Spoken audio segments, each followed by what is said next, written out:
waves in India is called Tarang. इस तरंग में भविष्य के रंग है, इस तरंग में भविष्य की उमंग है. In Waves 2025, we can see the beautiful colors of tomorrow. In Wave 2025, we can see the bright hopes of the future. We are most grateful to our Prime Minister Shri Narendra Modi ji for inaugurating this summit this morning. His speech has inspired all of us. His guidance has shown us the way. His blessings are the wind in our sails as we embark on our bold voyage and confidence with enthusiasm and confidence. This summit marks the start of a long journey. The beginning has been fantastic and auspicious. I am confident that the WAVES Summit will grow bigger and better in future and become a must-attend annual event for the who's who in the entertainment industry globally. Distinguished friends, the theme of my keynote is building the next global entertainment revolution from India. Today I speak not just as an entrepreneur, but as a passionate believer in the power of entertainment and in the limitless creative spirit of India. Products of the creative industries such as cinema, theatre, TV programs, music, drama and literature are qualitatively different from other industries. Other industries produce material goods and services which are of course essential to basic human needs. But once consumed, their lifespan is over. In contrast, products of the creative industry have a long-lasting impact because they touch our minds, hearts and soul. They communicate with our emotions. They energize our thoughts. They make us enjoy beauty. They make us confront our past and paint dreams of a brighter future. They even awaken the core of our spiritual being. In short, they illuminate the human drama in all colors and shades. The products of the creative industries have yet another power. The best among them can effortlessly cross national, social and cultural boundaries and find a permanent place in the hearts of people around the world. This is how our movies, movie stars and singers have carried the flag of Indian culture to all parts of Asia, Africa, Europe and America. How many of these global celebrities are present and involved with WAVES? Amitabh Bachchan ji, Shah Rukh Khan, Rajnikant, Gulzar Saab, Hema Malini and many others. I respectfully salute all of them for their credible achievements. They are India's most influential cultural ambassadors. Some people call this soft power, but as I said in the morning, this is India's real power, because the culture and arts have the power to unite the world. The culture and arts have the power to unite the world in a way nothing else can. They are the most precious common public good. Excellencies and friends, we are living in an era of global media renaissance, when two tectonic shifts have changed the landscape of creative industries globally. The first is geo-economic and the other is technological. The economic power of the global south, which accounts for about 85% of the world's population, is rising rapidly. This means most of the creation and consumption of media and entertainment products will now start taking place in Asia, Africa and South America. On a parallel track, artificial intelligence and other digital technologies are proving to be even more disruptive for the creative industry. These technologies are transforming the entire value chain from content creation to distribution and monetization. AI tools are dissolving the barriers between dream and reality, between imagination and execution. They can make good content 1,000 times more captivating and also take them simultaneously to hundreds of millions of screens in cinema halls, homes, and on mobile phones and computers across geographies and languages. What AI is doing to entertainment now is 1,000,000 times more revolutionary than when silent camera and cinema was taking cinema to people 100 years ago. In this fast-changing scenario, India has almost unbeatable advantages. The first is content, the second is demography, and the third is technology leadership. Let me elaborate on each of them. Content is king. Good stories always sell. This unchanging principle defines the success of entertainment products anywhere, everywhere, and always. For Indians, storytelling has been a way of life since the dawn of our civilization over 5,000 years ago. Our timeless epics, Ramayana and Mahabharata, our mythologies as well as our classics in dozens of Indian languages contains an ocean of stories. They touch every aspect of life. They have romance, heroism, fantasy, tragedy, compassion, love for nature, and timeless moral values. Their appeal is universal and everlasting. Why is this so?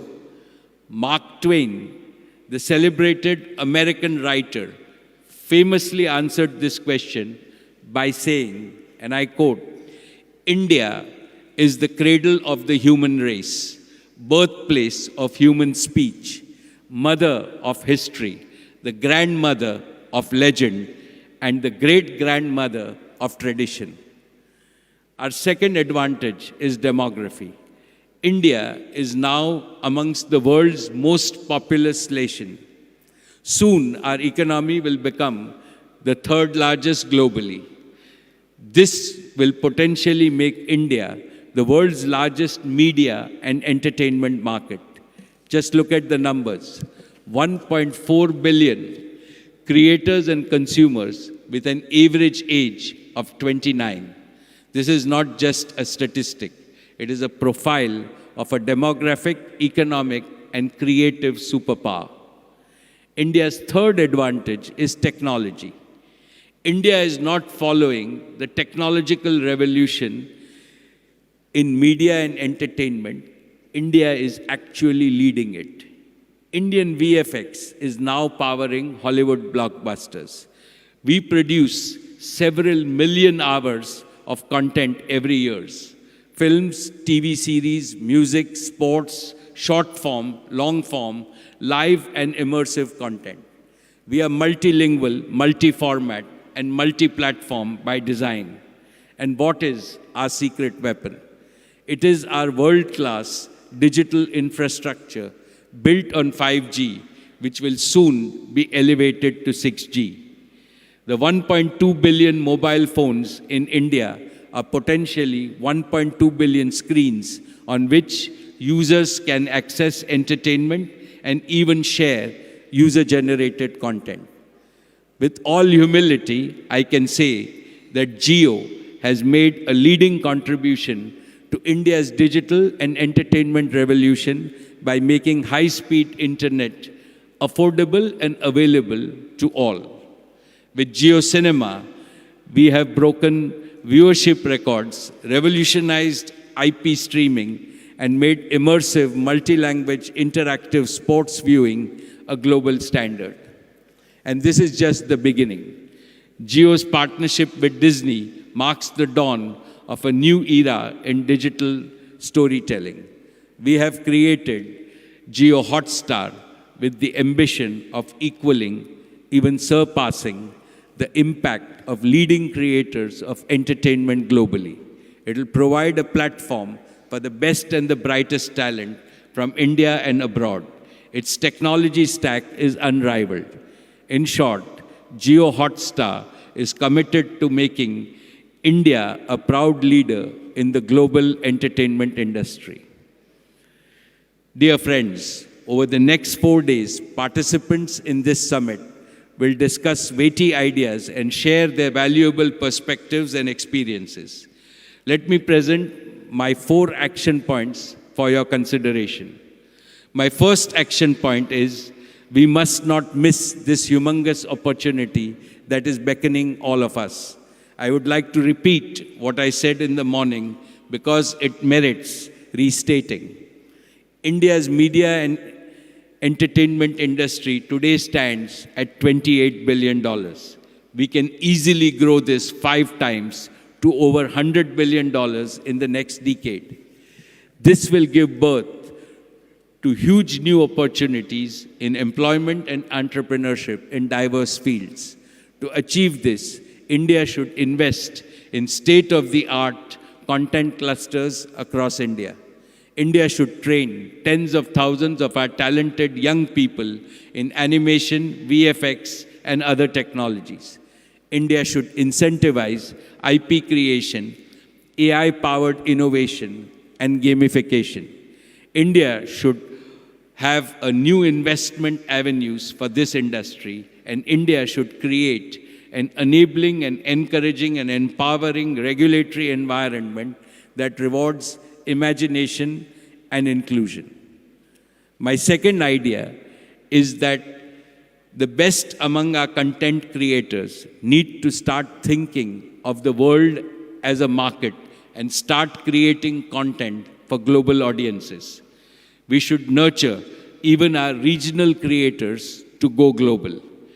Decades ago, when technology was not highly advanced, Raj Kapoor and other doyens of Indian cinema made films that became immensely popular in Russia, China, Central America, and elsewhere.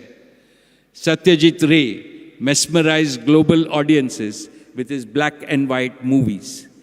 Richard Attenborough's Gandhi reintroduced Mahatma Gandhi to the Western world. In recent years, Amir Khan's Dangal, with a story set in rural Haryana, became a blockbuster in China. Since sports is also a new genre of entertainment, IPL has now gained phenomenal viewership around the world. All this shows that the global market for India's entertainment and cultural products will grow exponentially by leaps and bounds in the coming years and decades. My third idea is that we should forge partnerships and collaborations with innovative entrepreneurs, artists, and studios from around the world.